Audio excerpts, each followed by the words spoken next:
they use at the Marriott. And what we do is we just plug them in, and you see there's a camera set up here in the sound system.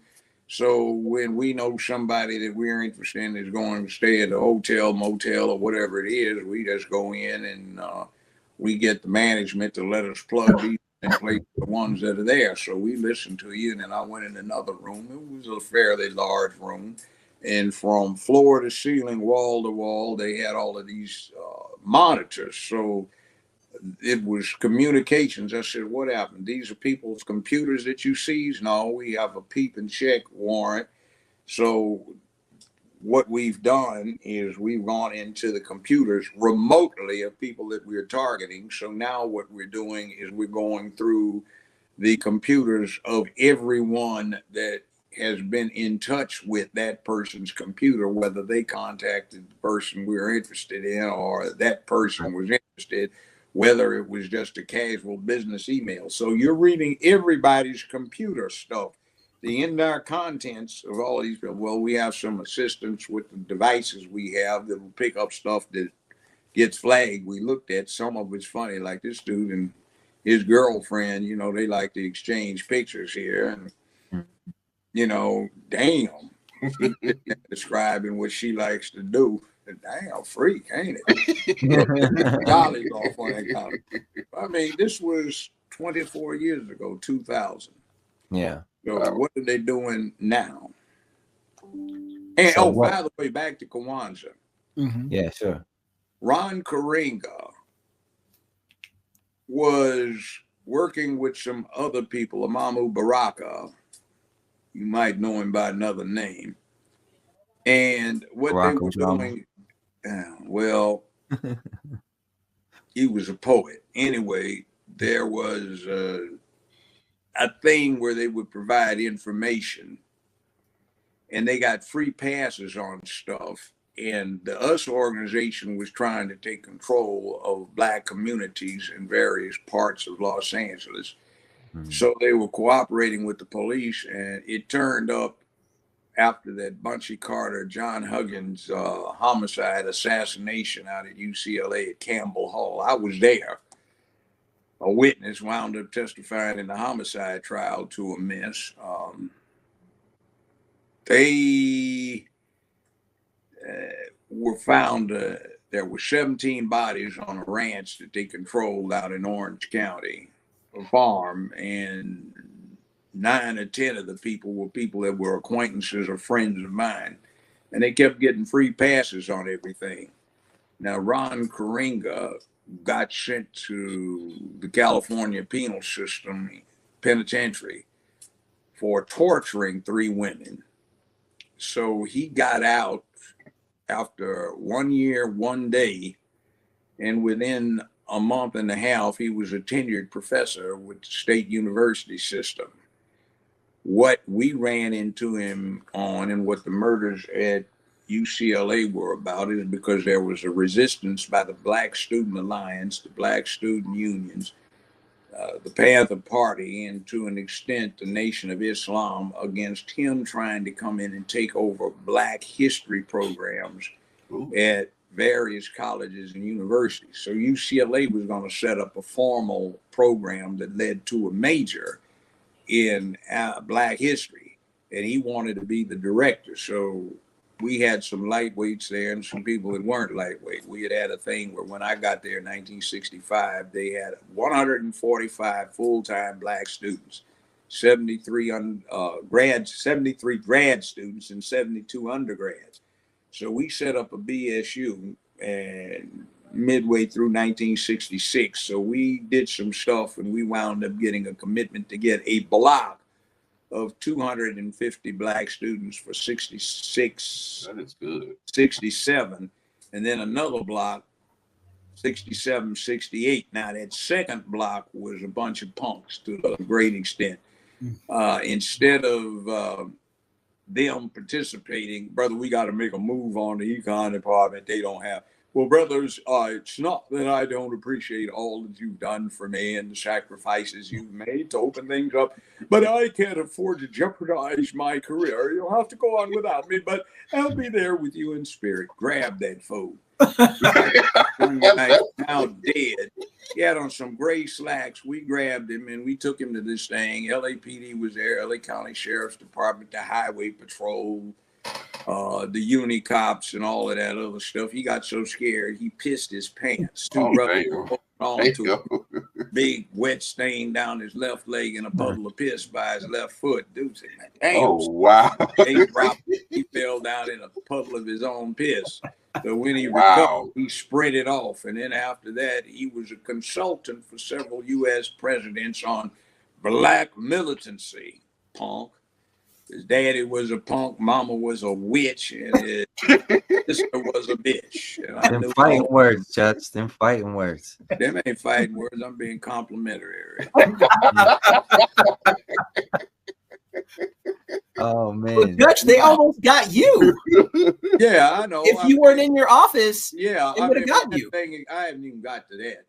Okay. I'll wait. There's discourse in there. I was in there with Nathaniel Clark. I recruited him. He was a Panther. Also, Geronimo Platt. He was not at the meeting. We called him G. John Huggins and Bunchy Carter and Elaine Brown to UCLA. I was the student in charge of the student committee on black admissions, so special admissions.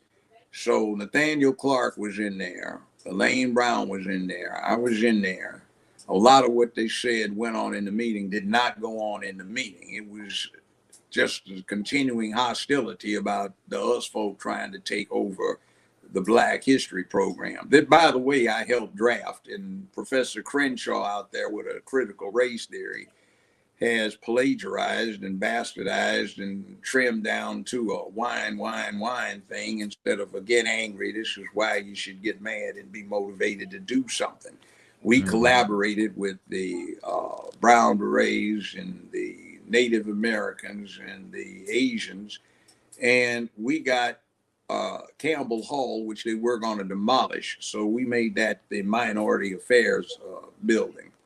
And I had an office on the third floor. So when John and Bunchy got shot, Elaine Brown and I and Nat had just left. Nat Clark, and we were walking in the staircase and we heard something we thought was gunfire up the staircase. We were getting ready to head up, and at the same time looked back down because the door was open. So John was standing and one of the us guys went behind him and shot him in the back twice. Bam, bam. Wow. And we could see somebody standing in front of Bunchy and shot him from the front twice. Bam, bam.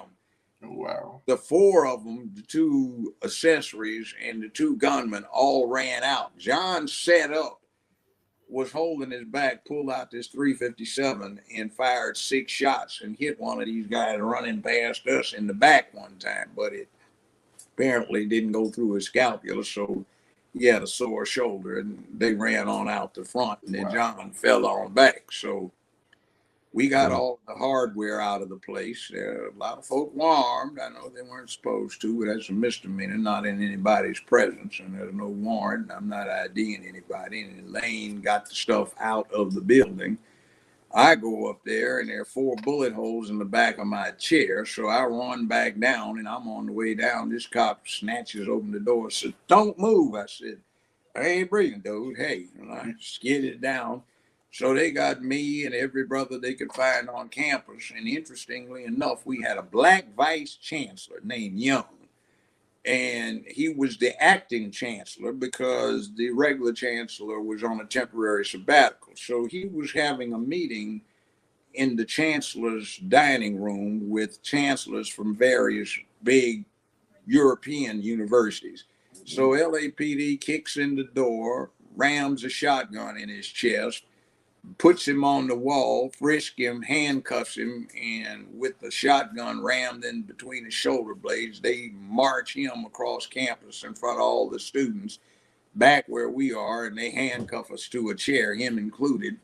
I think they kept us in there about 4.5 hours until we convinced them we had to piss. So they started releasing us after they wanted to talk. So basically everybody was telling the same story. Hey, officer, what happened, man? We were down here, these us orangutans, man. Like, it wasn't like we didn't know who it were or where they were. Some people even gave the police, if you wanted mama's address, this where they live. I know where the other, yeah, tell them, well, tell them. So they got 2 accessories, and they never did catch the gunman. And the interesting thing about the accessories, I think Johnny Cochran represented them along with a defense team. They got found guilty of 2nd-degree murder, all right? They sent the 2 of them to a penal camp, and they were twin brothers, the Ali brothers, all right? And they were there less than 48 hours, and they just walked off. We discovered that they had recalled the all points bulletin on them, APB, within 24 hours. So this is about 3 or 4 months after they had gotten sent up. And there's this guy named Ayuko Babu who runs the Pan-African Film Festival in LA, still does now. Put this thing on at the Palladium, which was a huge club on Hollywood Boulevard in LA. And what it was about was this. We had gotten the supply of Jungle Boots, a huge airplane full that we want to get sent over to Mozambique for the Frelimo guerrillas. And the State Department seized them. So we decided to raise money. So we got Oscar Brown Jr., Pharaoh Sanders, Taj Mahal, Gene Pace. We got Aretha Franklin, and we got Stevie Wonder to agree to do a free concert. It was a hell of a concert, man. It went like, it was wintertime. It went like from 7 o'clock until 6 a.m. I mean, the guy said, I'm not closing this place down. If you don't get everybody to take the drinks off the table at 2 o'clock, you can keep going. He would be crazy to close that down with them big names there. Hours and the Aretha just cut up. So we raised a lot of money. Now, while this is going on, I'm walking through the audience, and who do I stumble onto? But the Ali brothers, like, what are you doing out? We just walked off. I said, damn, I was glad I had my pistol on, like, hey, this. So they went on. Now, to make a long story short, 25 going on 30 years later, they got tired of being nervous, and they attempted to surrender themselves. California told them, we're not interested. We don't care. Go on about your business. Wow. So that's what time that was. So if you remember the first Million Man March, Minister Farrakhan was up there, and he said, now we're going to, in the spirit of reconciliation, we have Ron Karenga, the Maulana, as he's called by his followers. He's here. And now everybody control yourself. Don't get unruly. This is in the spirit of reconciliation. We're going to invite him to make a few remarks. See, everybody in LA knew the treason this fool was into and how he had double-crossed folk, set folk up. He got H. Rap Brown thrown in the penitentiary. I was one of H. Rap Brown's bodyguards for this particular week. And he was over in